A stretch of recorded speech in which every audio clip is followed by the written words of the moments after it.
ഒരിക്കൽ റസൂലിൻ്റെ അരികിലേക്ക് ഒരു സ്വഹാബി കടന്നു വരും. അന്നേരം അദ്ദേഹം ചോദിക്കണത്, ഇന്ന ഷറായിൽ ഇസ്ലാമി ഖദ് കസുറത്ത് അലയ്യ. നബിയെ, എനിക്ക് മതത്തിൻ്റെ നിയമങ്ങളൊക്കെ വളരെ പ്രയാസകരമായിട്ട് അനുഭവപ്പെടുന്നു. അതെനിക്ക് ജീവിതത്തിൽ പുലർത്തണം എന്നൊക്കെ ആകാം, പക്ഷേ പറ്റുന്നില്ല.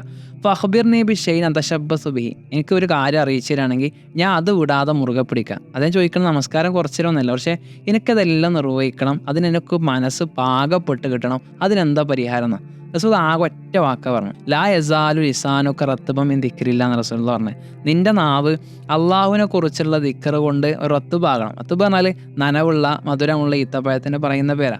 അള്ളാഹുവിനെ കുറിച്ചുള്ള വറ്റിപ്പോകാത്ത, വരണ്ടു പോകാത്ത, ഉണങ്ങിപ്പോകാത്ത ഒരു ഓർമ്മ നമ്മുടെ നാവിനും കൽബിനും എപ്പോഴും ഉണ്ട് എന്നുണ്ടെങ്കിൽ നമുക്ക് ദീൻ എളുപ്പമാവും. അള്ളാഹുവിൻ്റെ കൽപ്പന ശിരസ്സാ വഹിക്കുക എന്ന് പറഞ്ഞാൽ, സുബൈക്ക് എഴുന്നേറ്റ് പോവുക എന്ന് പറഞ്ഞാൽ, ഖുർആൻ പാരായണം ചെയ്യുക എന്ന് പറഞ്ഞാൽ, നമസ്കരിക്കുക എന്ന് പറഞ്ഞാൽ, സുന്നത്തെടുക്കുക എന്ന് പറഞ്ഞാൽ, ഇതൊക്കെ നമുക്ക് ഇഷ്ടത്തോടെ നിർവഹിക്കാൻ പറ്റും. അള്ളാഹിൻ്റെ ദിക്ർ നമ്മുടെ കൂടെ ഉണ്ടെങ്കിൽ.